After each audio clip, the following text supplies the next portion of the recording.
Hello my friends, my name is Rich and welcome to Greatest Rock and Metal. On Greatest Rock and Metal I talk about what are for me the greatest albums and gigs of all time, based on listening to thousands of CDs and albums and attending hundreds of gigs through many years. If you enjoy what you see on Greatest Rock and Metal, please press the red button to subscribe to the channel to see future episodes. Today is a review episode. I am going to be reviewing the album and tour for Iron Maiden's Legacy of the Beast. This is their new Legacy of the Beast album to celebrate that tour. A tour that started in 2018. And it was a tour that was going to celebrate, as they say, the legacy of Iron Maiden. So we knew it was going to be a tour packed with many great songs from their whole discography. Iron Maiden have this pattern now where they do a studio album and they will tour around the studio album.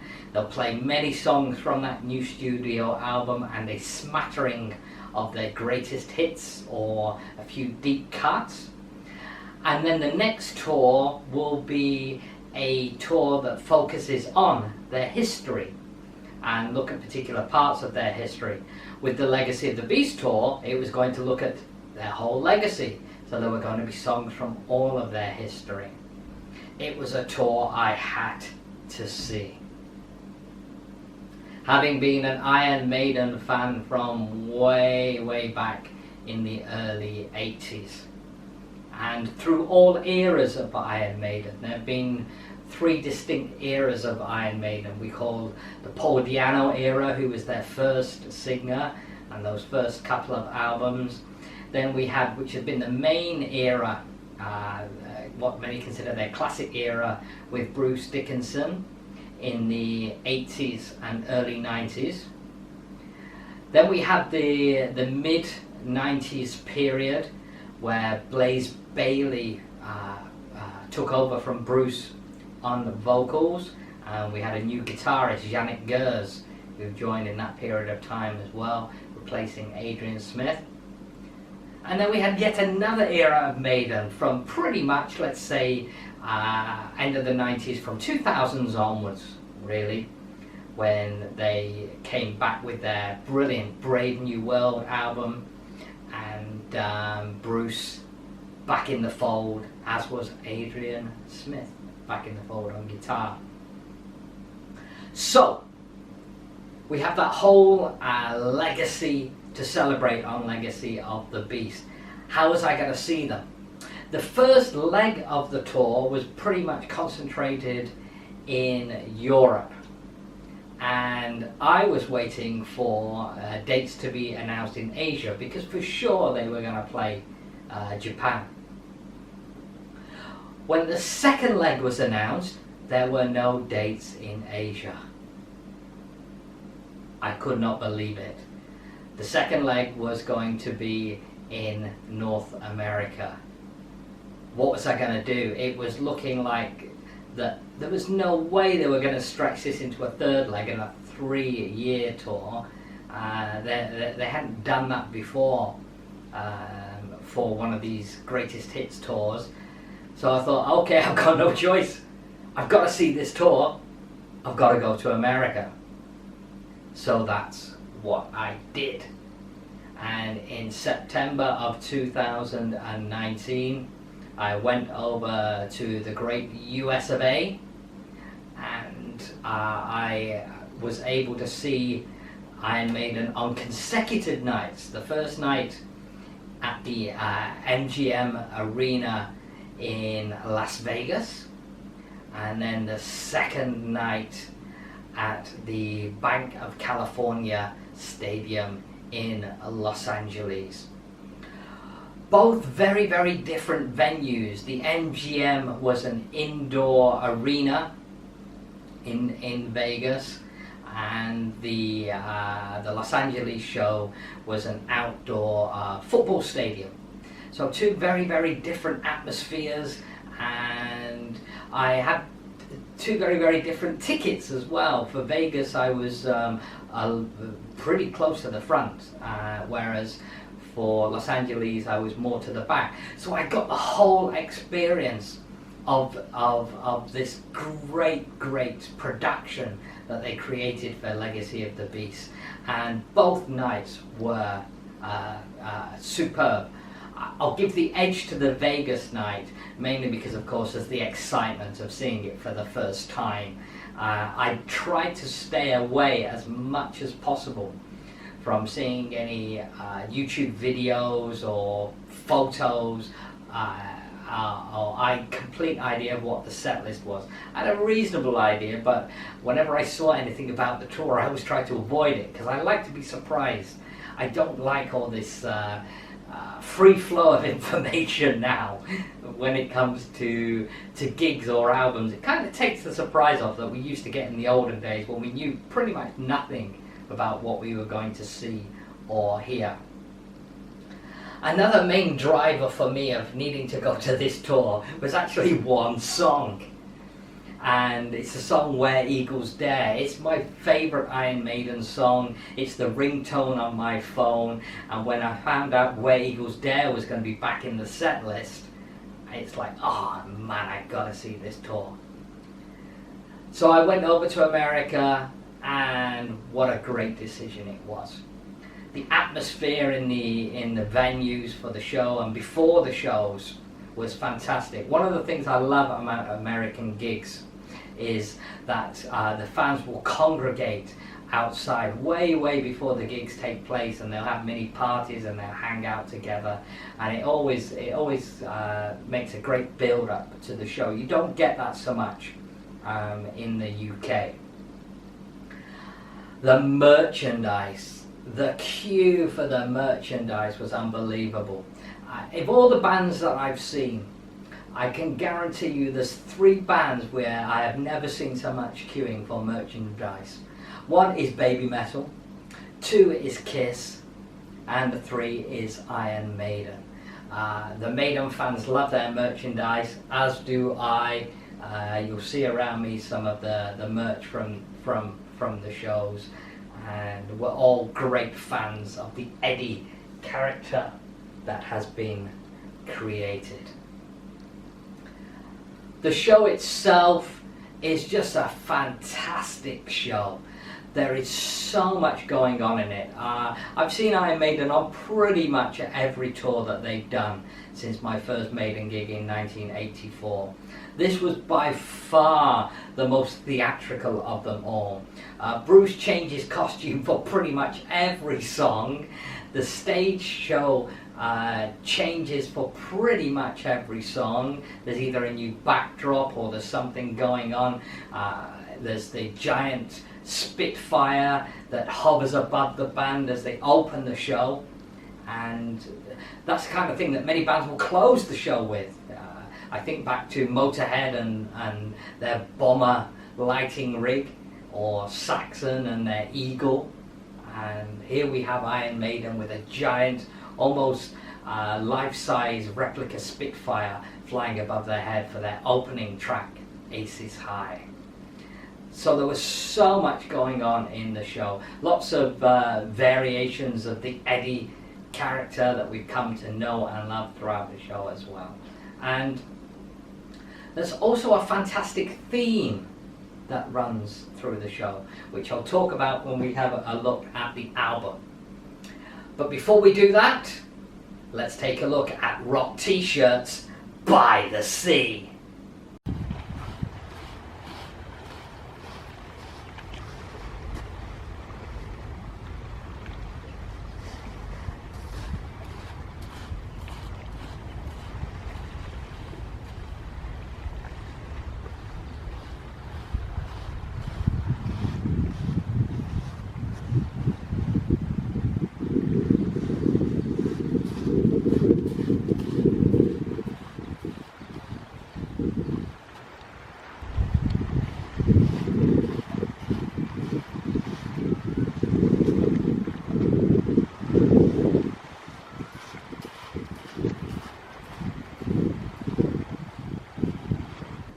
Hope you enjoyed that. So let's take a look at the newly released Legacy of the Beast album. There is the CD version here. Now the reason I've got the CD and the vinyl, which I don't do that much, I would usually just go for one or the other, but here there was a great bargain deal bundle if you got the two together. And one of the things I always love about Maiden, they do such great packaging. So you've got like a book here, and this particular show that was recorded was in Mexico, so the theme is very much based around Mexico for the style of the artwork.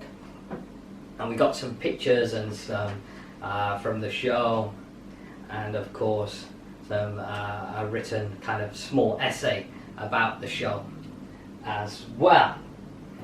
And I mentioned that the show was very well thought out, and it was split into different sections, and these sections are detailed. Let's just have a look at the vinyl album cover. We've got that fantastic cover there. It's a triple vinyl. Opens up, you've got that Spitfire that I was talking about before, that starts the show with the Aces High song. We've got the tour dates and some more fantastic photos from this amazingly visual show.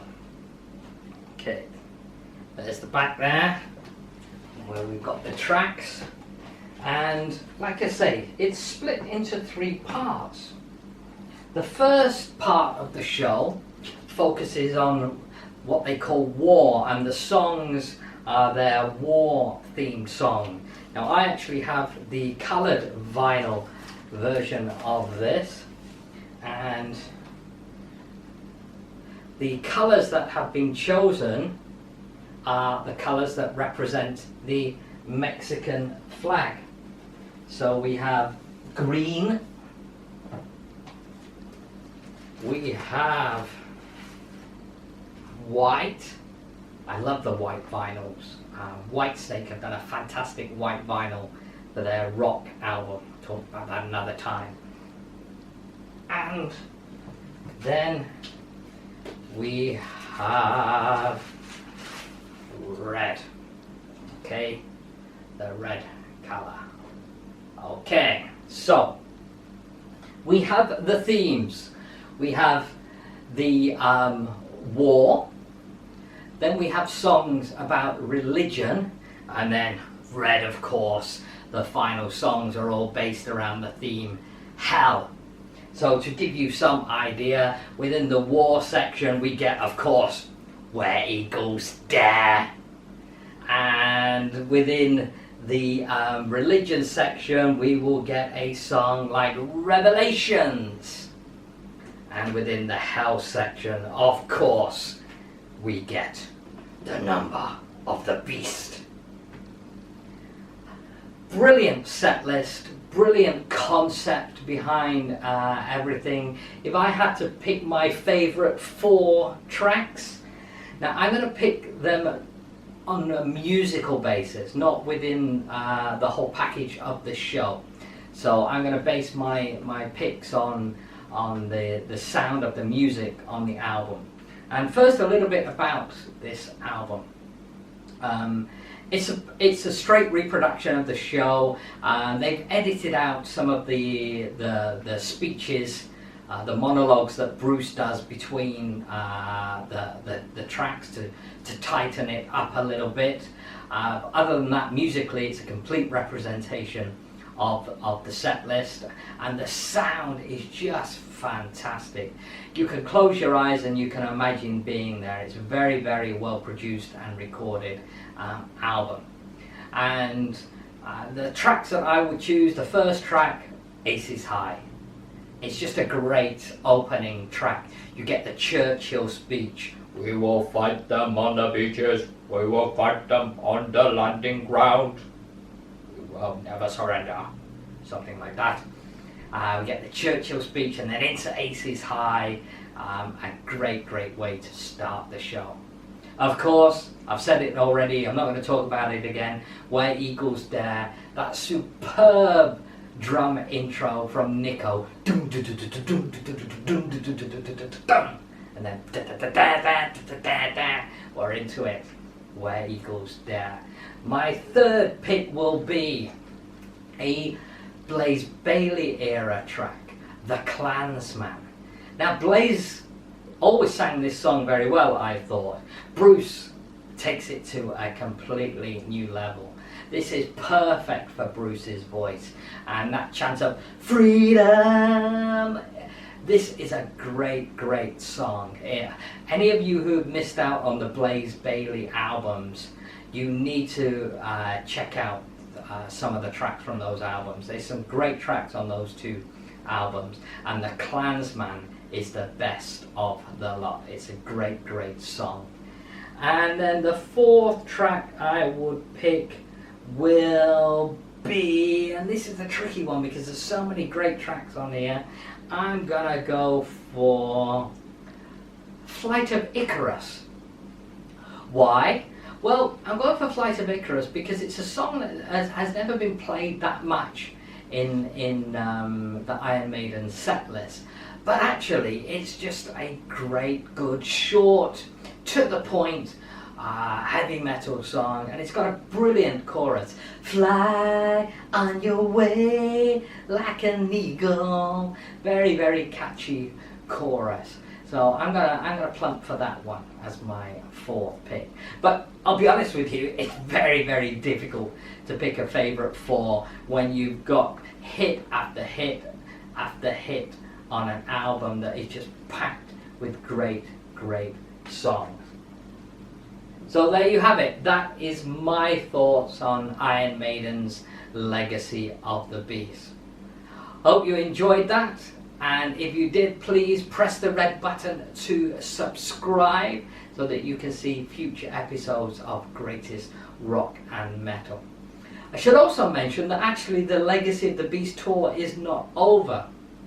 They did eventually have some dates planned for Asia, and I was like, yes, and I was going to go again, and they were going to go to the Philippines for the first time ever, and I've never been to the Philippines, but COVID put a stop to that, and sadly the 2020 dates were all scrapped, and the Asia dates were not rescheduled. They have rescheduled some of the European dates, so in 2021 they'll still be playing some Legacy of the Beast shows in Europe, but sadly not in Asia. I guess I'm going to have to wait till maybe 2022 when for sure they'll be coming back with a new studio album, which many believe it's already been recorded and it's just sat there waiting to go once the Legacy of the Beast tour is all finished. Thank you very much for listening, and as always, we rock!